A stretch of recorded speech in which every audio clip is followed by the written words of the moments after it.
जय हिंद, वंदे मातरम। नमस्कार साथियों, स्वागत है आपके अपने यूट्यूब चैनल अवतार स्टडी 7054 में। मैं पाल प्रवीण। आज के वीडियो में बात करेंगे जीके के इम्पोर्टेंट प्रश्न। आज का पार्ट 2 है और पार्ट 1 हम अपलोड कर चुके हैं। आप प्लेलिस्ट में जाकर के देख सकते हैं। आप किसी भी कॉम्पिटेटिव एग्जाम की तैयारी करते हैं उसके लिए वीडियो बहुत ही इंपॉर्टेंट होने वाला है। इस वीडियो के माध्यम से 50 इंपॉर्टेंट क्वेश्चन कवर करेंगे जो आपके एग्जाम के लिए बहुत ही इंपॉर्टेंट है। आप सभी लोग वीडियो को पूरा देखिएगा और वीडियो को ज़्यादा से ज़्यादा मित्रों में शेयर करिएगा। तो आइए शुरुआत करते हैं आज की शानदार क्लास के साथ। आज का पहला प्रश्न है, भारत की खोज किसने की? मोस्ट इंपोर्टेंट प्रश्न है। सभी लोग आंसर कमेंट करेंगे कि भारत की खोज किसने की थी। ठीक है, भारत की खोज की थी मित्रों वास्को डिगामा के द्वारा की गई थी। और कब? 1498 में वास्को डिगामा भारत आया था समुद्र के मार्ग से। डिटेल में समझते हैं। वास्को डी गामा ने भारत की खोज की थी। वह समुद्री मार्ग से भारत आया था। यूरोप से एशिया तक समुद्री मार्ग को खोजने का श्रेय भी वास्को डी गामा को जाता है। साथ ही वास्को डी गामा को डिस्कवरी ऑफ इंडिया भी कहा जाता है। वास्को डी गामा का एक दूसरा नाम है डिस्कवरी ऑफ इंडिया, इसको कहा जाता है।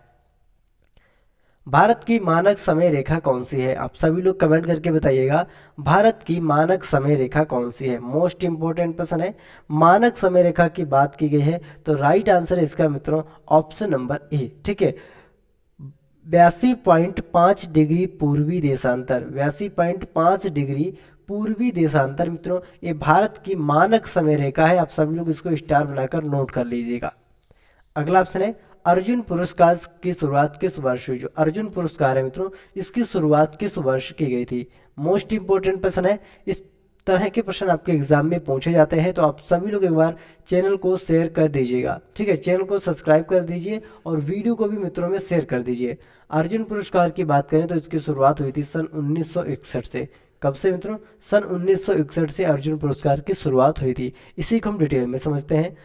अर्जुन पुरस्कार खिलाड़ियों को दिए जाने वाला एक पुरस्कार है जो भारत सरकार द्वारा खेल के क्षेत्र में उत्कृष्ट प्रदर्शन के लिए दिया जाता है। इस पुरस्कार का प्रारंभ सन 1961 में हुआ था। पुरस्कार स्वरूप 15 लाख रुपए की राशि, अर्जुन की कांस्य प्रतिमा और एक प्रस्तावित पत्र दिया जाता है। इसमें 15 लाख की नगद राशि दी जाती है और एक अर्जुन पुरस्कार की जो प्रतिमा है कांस्य की वह दी जाती है। आपने याद रखना है। मैग्सेसे पुरस्कार पाने वाले पहले भारतीय कौन थे? मोस्ट इंपोर्टेंट प्रश्न है। आप सभी लोग आंसर कमेंट करिएगा। जो मैग्सेसे पुरस्कार था मित्रों, इसको पाने वाले पहले भारतीय कौन थे? सही आंसर है ऑप्शन नंबर है विनोबा भावे। विनोबा भावे मैग्सेसे पुरस्कार को पाने वाले पहले भारतीय थे। आपने याद रखना है। इंपोर्टेंट पॉइंट समझते हैं। रेमन मैग्सेसे पुरस्कार को एशिया का नोबेल भी कहा जाता है। इस पुरस्कार को एशिया का नोबेल पुरस्कार भी कहा जाता है। यह पुरस्कार वर्ष 2019 में 5 व्यक्तियों को दिया गया था। इन 5 व्यक्तियों में भारत के प्रमुख पत्रकार रवीश कुमार को भी दिया गया था। ठीक है, रवीश कुमार को भी यह पुरस्कार दिया गया था। 2019 में 5 लोगों को दिया गया था जिसमें भारत के एक पत्रकार थे रवीश कुमार, उनको भी यह पुरस्कार से सम्मानित किया गया था। अगला प्रश्न है, स्वांग किस राज्य का प्रसिद्ध लोक नृत्य है? स्वांग की बात करें, जो स्वांग किस राज्य का प्रसिद्ध लोक नृत्य है? आप सभी लोग कमेंट करके बताइएगा। ठीक है, स्वांग सही आंसर है इसका मित्रों ऑप्शन नंबर, यहाँ पे राजस्थान कर लीजिए। ठीक है,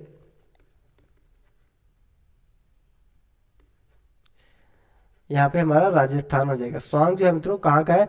प्रसिद्ध राज्य राजस्थान का प्रसिद्ध लोक नृत्य है। आपने याद रखना है। ठीक है, राजस्थान का। भारत के राजस्थान राज्य के लोक नाट्य रूपों में एक परंपरा स्वांग की भी है। स्वांग में किसी प्रसिद्ध रूप की नकल रहती है। इस प्रकार से स्वांग का अर्थ किसी विशेष ऐतिहासिक या पौराणिक चरित्र, लोक समाज में प्रसिद्ध चरित्र या देवी देवता के नकल में स्वयं को श्रृंगार करना, उसी के अनुसार वेशभूषा धारण करना एवं उसी के चरित्र विशेष के अनुरूप अभिनय करना ही स्वांग कहलाता है। भारत में वर्तमान में कुल कितने उच्च न्यायालय हैं? मोस्ट इंपोर्टेंट प्रश्न है। ठीक है, उच्च न्यायालयों की बात की गई है तो वर्तमान में भारत में कुल कितने उच्च न्यायालय हैं? आप सभी लोग कमेंट करके बता दीजिएगा। सही आंसर है इसका ऑप्शन नंबर सी। वर्तमान में भारत में कुल 25 उच्च न्यायालय हैं। ठीक है, कितने उच्च न्यायालय हैं? 25। और आइए हम इसको डिटेल में समझते हैं। भारत में 25 उच्च न्यायालय हैं जिनमें 6 का एक से अधिक राज्य संघों राज्य क्षेत्रों पर नियंत्रण है। केंद्र शासित प्रदेशों में दिल्ली का अपना एक उच्च न्यायालय है। प्रत्येक उच्च न्यायालय में एक मुख्य न्यायाधीश और भारत के राष्ट्रपति द्वारा नियुक्त किए जाते हैं। ठीक है, प्रत्येक न्यायालय में एक मुख्य न्यायाधीश होता है जिसकी नियुक्ति भारत के राष्ट्रपति के द्वारा की जाती है, आपने याद रखना है। भारत का सबसे छोटा उच्च न्यायालय कौन सा है? सबसे छोटे उच्च न्यायालय की बात करें, 3 न्यायाधीशों की स्वीकृति, ठीक है, न्यायालय संख्या के साथ सिक्किम उच्च न्यायालय भारत का सबसे छोटा उच्च न्यायालय है। कैसा, कहाँ का मित्रों? सिक्किम का जो उच्च न्यायालय है ये भारत का सबसे छोटा उच्च न्यायालय है। भारत का नवीनतम उच्च न्यायालय कौन सा है? नवीनतम उच्च न्यायालय की बात करें, भारत का जो नवीनतम उच्च न्यायालय है तेलंगाना न्यायालय और आंध्र प्रदेश उच्च न्यायालय है। दोनों की स्थापना वर्ष 2019 में की गई। ठीक है, दोनों उच्च न्यायालयों की स्थापना वर्ष 2019 में की गई थी। भारत के किस राज्य में उच्च न्यायालय नहीं है? आप सभी लोग कमेंट करके बताइएगा, भारत के किस राज्य में उच्च न्यायालय नहीं है?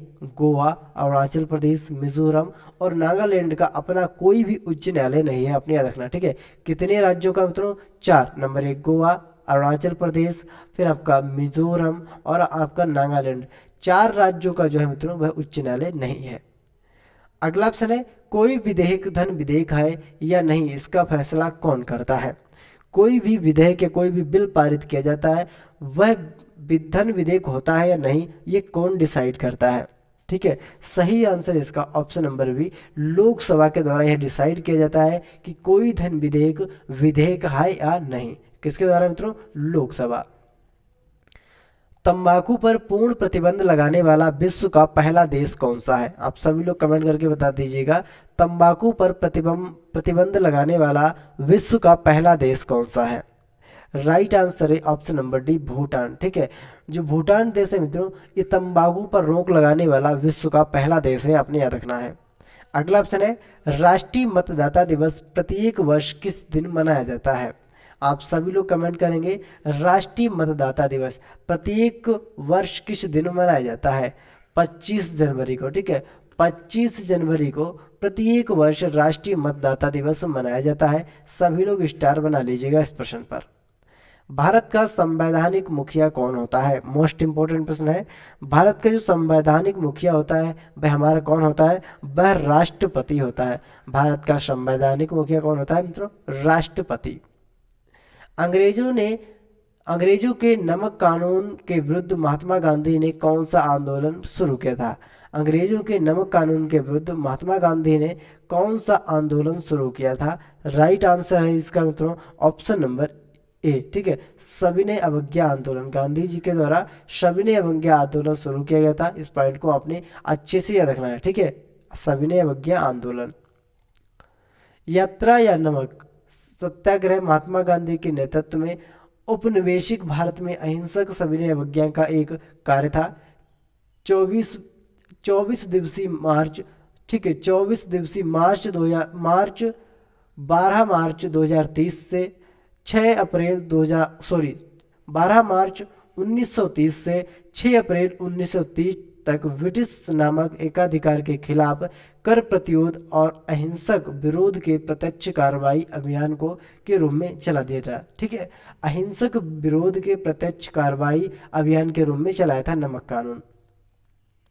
भारत में जिप्सम का सर्वाधिक उत्पादन निम्नलिखित में किस राज्य में होता है? जिप्सम, अगर जिप्सम की बात करें तो भारत में इसका सबसे अधिक जो उत्पादन है वह कहाँ पर होता है? राजस्थान राज्य में जिप्सम का उत्पादन सबसे अधिक मात्रा में किया जाता है। अगला ऑप्शन है, ईस्ट इंडिया कंपनी ने भारत में अपना पहला कारखाना कहाँ खोला था? मोस्ट इंपोर्टेंट प्रश्न है। ईस्ट इंडिया कंपनी की बात करें तो भारत में अपना जो पहला कारखाना था वह कहाँ पर खोला था? सूरत में। और कब मित्रों? 1608 ईस्वी में। ठीक है, 1608 ईस्वी में सूरत में ईस्ट इंडिया कंपनी ने अपना पहला कारखाना खोला था। ब्रिटिश लाइब्रेरी लंदन के रिकॉर्ड के अनुसार ईस्ट इंडिया कंपनी की स्थापना 31 दिसंबर 1600 को हुई थी। साल 1608 में William Hawkins east India company के जहाज लेकर सूरत आए थे। इसके बाद कंपनी ने भारत में अपना पहला कारखाना सूरत में 11 जनवरी 1613 को खोला था। इसके लिए कंपनी ने मुगल बादशाह जहांगीर से इजाज़त ली थी। ठीक है, किससे? मुगल बादशाह जहांगीर से इजाज़त लेकर अंग्रेजों ने एक कारखाना खोला था। बुली शब्द का प्रयोग किस खेल में किया जाता है? सभी लोग कमेंट करेंगे। ठीक है, बुली शब्द का प्रयोग किस खेल में किया जाता है? आप सभी लोग बताइएगा जल्दी से, सभी लोग कमेंट बॉक्स में छाप दीजिएगा बुली शब्द का जो प्रयोग है वह किस खेल में किया जाता है। राइट आंसर है इसका मित्रों ऑप्शन नंबर सी, हॉकी में। बुली जो शब्द है मित्रों हॉकी खेल में प्रयोग किया जाता है, अपने याद रखना है। किस भारतीय एथलीट को उड़ान परी के नाम से जब पुकारा जाता है? किस भारतीय एथलीट को उड़ान परी के नाम से जाना जाता है या पुकारा जाता है? राइट आंसर है इसका मित्रों option number C, PT Usha को। पीटी ऊषा को उड़न परी भी कहा जाता है। ठीक है, उड़न परी किसको कहते हैं मित्रों? पीटी ऊषा को, आपने याद रखना है, मोस्ट इंपोर्टेंट प्रश्न है। अगला ऑप्शन है निम्नलिखित में किस शहर को झीलों की नगरी कहते हैं? मोस्ट इंपोर्टेंट प्रश्न है, सभी लोग आंसर कमेंट करिएगा। झीलों की नगरी किस शहर को कहा जाता है? क्वेश्चन नंबर 16 का सभी लोग एक बार आंसर कमेंट कर दीजिएगा। झीलों की नगरी, ठीक है, उदयपुर को। उदयपुर को झीलों की नगरी भी कहा जाता है। उदयपुर कहाँ पड़ता है? राजस्थान राज्य में। ठीक है, राजस्थान राज्य में आपका उदयपुर पड़ता है, आपने याद रखना है।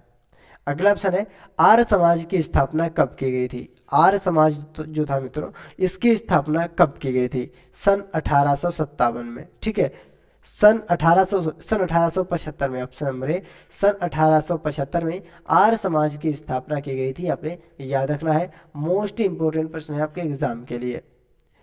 अगला ऑप्शन है वेदों में सबसे प्राचीन वेद कौन सा है? वेदों में अगर बात करें, वेदों में सबसे प्राचीन वेद की बात करें तो प्राचीन वेद कौन सा है? आप सभी लोग कमेंट करके बता दीजिएगा। राइट आंसर है इसका ऑप्शन नंबर ए, ऋग्वेद। जो आपका ऋग्वेद है ये मित्रों वेदों में सबसे प्राचीन वेद है। कुल वेद कितने होते हैं? कुल वेद आपके 4 होते हैं, ऋग्वेद, सामवेद, यजुर्वेद और अथर्ववेद। ठीक है मित्रों, कुल 4 वेद होते हैं। अगला ऑप्शन है भाभा परमाणु अनुसंधान केंद्र कहाँ स्थित है? भाभा परमाणु अनुसंधान केंद्र की बात करें तो ये कहाँ पर स्थित है? सही आंसर है इसका ऑप्शन नंबर है ट्राम्बे। कहाँ पड़ता है मतलब? मुंबई में। ट्राम्बे मुंबई में आपका भाभा परमाणु अनुसंधान केंद्र स्थित है। 1928 के बारदोली आंदोलन का नेतृत्व किसने किया था?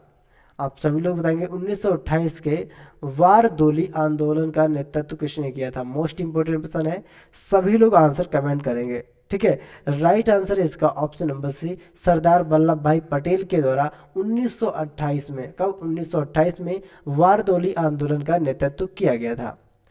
किसने खालसा पंथ की स्थापना की? मोस्ट इंपोर्टेंट क्वेश्चन है, किसने खालसा पंथ की स्थापना की? खालसा पंथ की बात करें तो खालसा पंथ की जो स्थापना थी मित्रों वह किसके द्वारा की गई थी? खालसा पंथ की स्थापना जो थी वह गुरु गोविंद के द्वारा की गई थी। Option number B is the right answer. ठीक है, ऑप्शन नंबर ए, ठीक है, गुरु गोविंद सिंह के द्वारा की गई थी खालसा पंथ की स्थापना, आपने याद रखना है। मोस्ट इंपोर्टेंट प्रश्न है, गुरु गोविंद सिंह। अगला ऑप्शन है भारत की पहली महिला आईपीएस अधिकारी।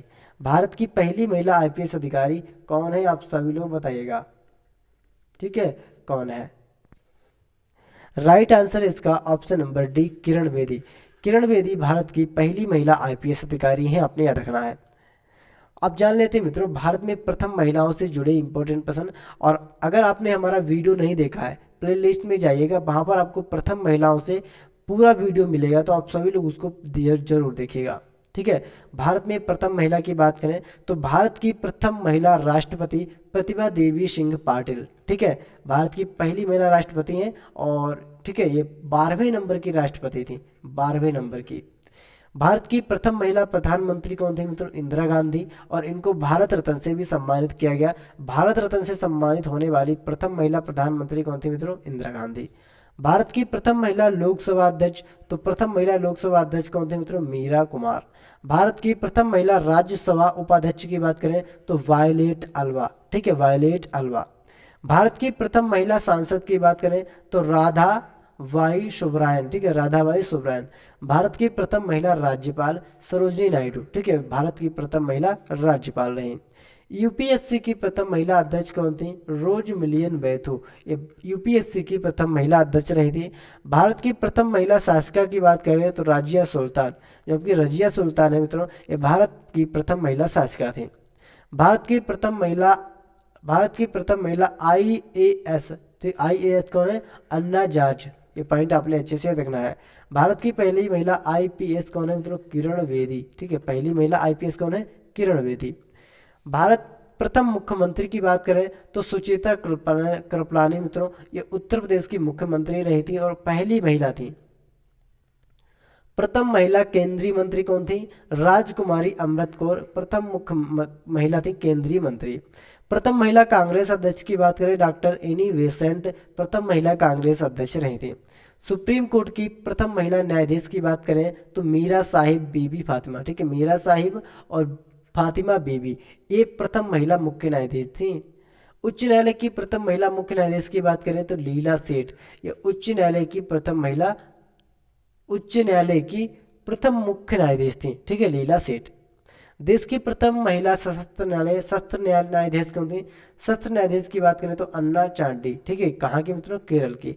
अशोक चक्र पाने वाली प्रथम महिला तो नीरजा भानोट। ठीक है, अशोक चक्र पाने वाली पहली महिला नीरजा भानोट। संयुक्त राष्ट्र संघ की प्रथम महिला भारतीय राजदूत कौन थी? तो विजया लक्ष्मी पंडित। इंग्लिश चैनल पार करने वाली प्रथम भारतीय महिला आरती शाह इंग्लिश चैनल पार करने वाली प्रथम भारतीय महिला थी। नोबेल पुरस्कार प्राप्त करने वाली प्रथम भारतीय महिला कौन थी? तो मदर टेरेसा नोबेल पुरस्कार प्राप्त करने वाली प्रथम भारतीय थी। एवरेस्ट शिखर पर पहुंचने वाली प्रथम भारतीय महिला वसेंद्री पाल मित्रों, एवरेस्ट शिखर पर पहुंचने वाली प्रथम भारतीय थी। मिस वर्ल्ड बनने वाली प्रथम महिला तो कुमारी रीता फारिया मिस वर्ल्ड बनने वाली है। एवरेस्ट पर लगातार 2 बार चढ़ने वाली प्रथम महिला की बात करें तो संतोष यादव लगातार 2 बार एवरेस्ट पर चढ़ने वाली महिला बनी है। ठीक है, मिस यूनिवर्स बनने वाली प्रथम महिला ये कौन थी मित्रों? सुष्मिता सेन। भारत रत्न से सम्मानित होने वाली प्रथम महिला कौन थी? इंदिरा गांधी। भारत रत्न से सम्मानित होने वाली प्रथम महिला श्रीमती इंदिरा गांधी। तो ये थे मित्रों महिलाओं से संबंधित इंपॉर्टेंट जानकारी। अगला ऑप्शन है कथक किस राज्य का शास्त्रीय नृत्य है? जो आपका कथक नृत्य है मित्रों, ये किस राज्य का शास्त्रीय नृत्य है? राइट आंसर है ऑप्शन नंबर सी, उत्तर प्रदेश। कथक आपका उत्तर प्रदेश का एक शास्त्रीय नृत्य है। चाइना मैन शब्द का प्रयोग किस खेल में होता है? चाइना मैन की बात करें तो चाइना मैन शब्द का प्रयोग किस खेल में होता है? राइट आंसर इसका ऑप्शन नंबर है क्रिकेट में। क्रिकेट में चाइना मैन, ठीक है, चाइना मैन शब्द का प्रयोग किया जाता है किसमें मित्रों? क्रिकेट में। आप सभी लोग इसको स्टार बनाकर नोट कर लीजिए। अगला ऑप्शन है ऑस्कर पुरस्कार का संबंध किस क्षेत्र से है? जो आपके ऑस्कर पुरस्कार दिए जाते हैं इनका संबंध किस क्षेत्र में दिए जाते हैं? आप सभी लोग बताइएगा। ये दिए जाते हैं मित्रों हमारे सिनेमा में, ऑप्शन नंबर, ठीक है, वी, सिनेमा में आपके, ठीक है, ऑस्कर पुरस्कार दिए जाते हैं सिनेमा में। अगला ऑप्शन है निम्नलिखित में कौन सा तत्व सबसे कठोर है? सबसे कठोर तत्व की बात करें तो सबसे कठोर तत्व कौन सा है? राइट आंसर है इसका ऑप्शन नंबर वी, हीरा। ठीक है, हीरा जो है मित्रों ये सबसे कठोर होता है, आपने याद रखना है, हीरा। अगला ऑप्शन है पटना का प्राचीन नाम क्या था? जो आपके पटना मित्रों शहर है और पटना कहाँ पड़ता है? ये बिहार का, ठीक है, बिहार की क्या मित्रों राजधानी है पटना। और पटना का प्राचीन नाम की बात करें तो क्या था? पाटिलपुत्र। ठीक है, पटना का जो प्राचीन नाम था वह था पाटिलपुत्र। आगा खां कप का संबंध किस खेल से है? जो आगा खां कप दिया जाता है मित्रों इसका संबंध किस खेल से है? आप सभी लोग कमेंट करके बताइएगा। आगा खां कप का संबंध किस खेल से है? सही आंसर है इसका ऑप्शन नंबर डी, हॉकी।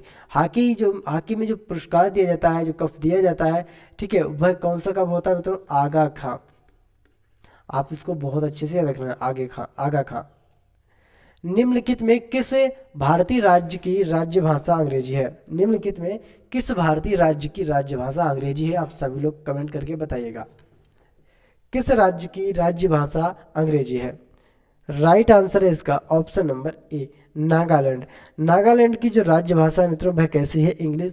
यही यूपी की बात करें तो यूपी की जो राज्य भाषा है वह कैसी है मित्रों? एक तो हिंदी हो गई, ठीक है, और आपकी दूसरी उर्दू। दूसरी क्या है मित्रों? उर्दू। ये पॉइंट आपने बहुत अच्छे से याद रखना है। बांदीपुर अभ्यारण्य किस राज्य में स्थित है? बांदीपुर अभ्यारण्य, राइट आंसर है इसका ऑप्शन नंबर भी कर्नाटक में। ठीक है, बांदीपुर जो अभ्यारण्य है मित्रों ये आपको कर्नाटक राज्य में स्थित है, आपने याद रखना है। कौन भारतीय राष्ट्रीय कांग्रेस के प्रथम मुस्लिम अध्यक्ष थे? कौन भारतीय राष्ट्रीय कांग्रेस के प्रथम मुस्लिम अध्यक्ष थे? सही आंसर है इसका option number A, Badruddin Tayyab. ठीक है, बदरुद्दीन तैयब ये मित्रों राष्ट्रीय कांग्रेस के प्रथम मुस्लिम अध्यक्ष थे। अगला ऑप्शन है, किस मुगल शासक ने दीन ए इलाही धर्म चलाया था? किस मुगल शासक ने दीन ए इलाही धर्म चलाया था? आप सभी लोग बता दीजिएगा, किस मुगल शासक ने दीन ए इलाही धर्म को चलाया था? राइट आंसर है अकबर के द्वारा। अकबर के द्वारा दीन ए इलाही नामक धर्म को चलाया गया था। भू स्थिर उपग्रह की पृथ्वी से ऊंचाई कितनी होती है? भू स्थिर उपग्रह की पृथ्वी से ऊंचाई कितनी होती है? आप सभी लोग कमेंट करके बताइएगा। राइट आंसर है इसका ऑप्शन नंबर बी, 36,000 किलोमीटर। कितनी मित्रों?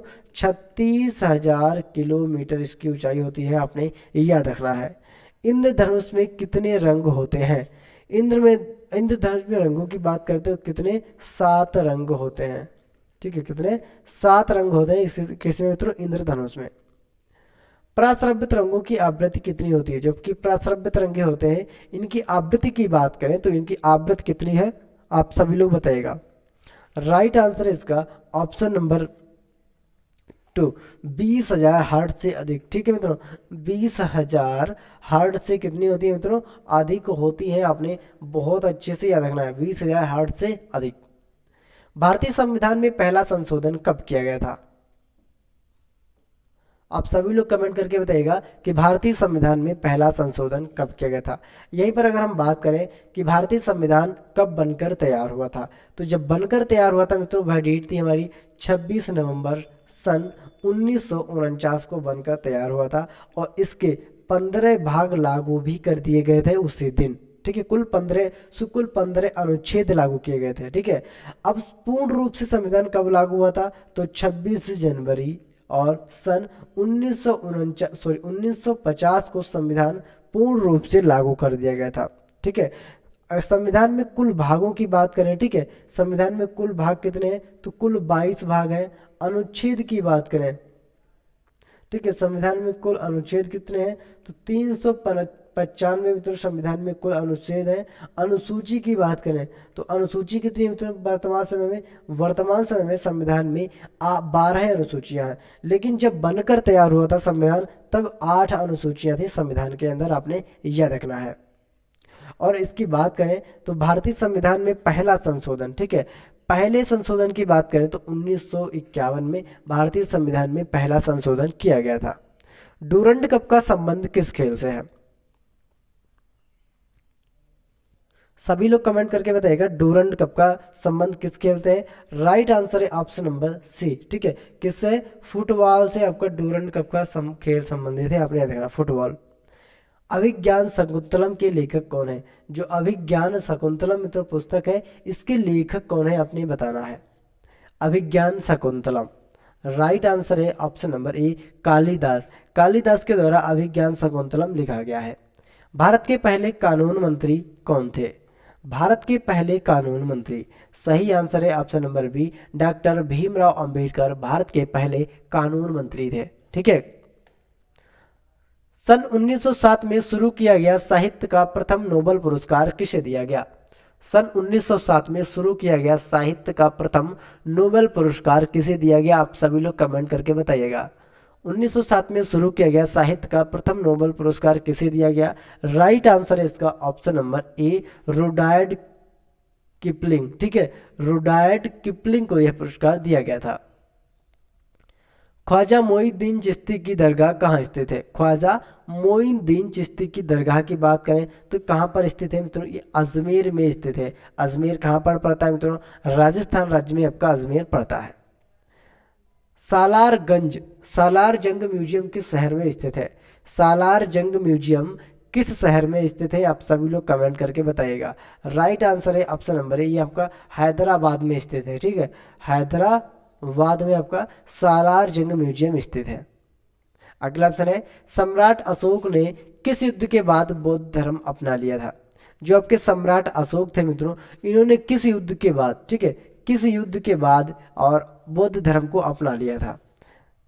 राइट आंसर है कलिंग युद्ध। ठीक है, कलिंग युद्ध के बाद सम्राट अशोक ने बौद्ध धर्म को अपना लिया था। दुनिया की सबसे लंबी नदी की बात करें तो लंबी नदी कौन सी है, ठीक है। भारत की सबसे लंबी नदी की बात करें तो भारत की जो सबसे लंबी नदी है इसका नाम है मित्रों गंगा। कुल लंबाई इसकी है 2525 किलोमीटर। कितनी मित्रों? 2525 किलोमीटर इसकी कुल लंबाई है। दुनिया की सबसे लंबी नदी की बात करें तो नील नदी दुनिया की सबसे लंबी नदी है। कौन सा खनिज हृदय की धड़कन को नियंत्रित करता है? मोस्ट इंपॉर्टेंट प्रश्न है, कौन सा खनिज हृदय की धड़कन को नियंत्रित करता है? राइट आंसर है ऑप्शन नंबर ए, पोटेशियम, ठीक है। पोटेशियम जो होता है मित्रों ये हृदय की धड़कन को नियंत्रित करता है। अगला प्रश्न है, मलेरिया की दवा कुनैन किस पौधे से प्राप्त होती है? जो मलेरिया की दवा है मित्रों कुनैन, ठीक है, इसका नाम क्या है मित्रों? कुनैन। और इसको किस पौधे से प्राप्त किया जाता है? राइट आंसर है इसका ऑप्शन नंबर, ठीक है, सी, सिनकोना। सिनकोना के पौधे से मलेरिया की जो दवा होती है मित्रों कुनैन, इसको प्राप्त किया जाता है। कुनैन को सिनकोना के पौधे से प्राप्त किया जाता है। दुनिया में सबसे बड़ा जीवित पक्षी कौन सा है?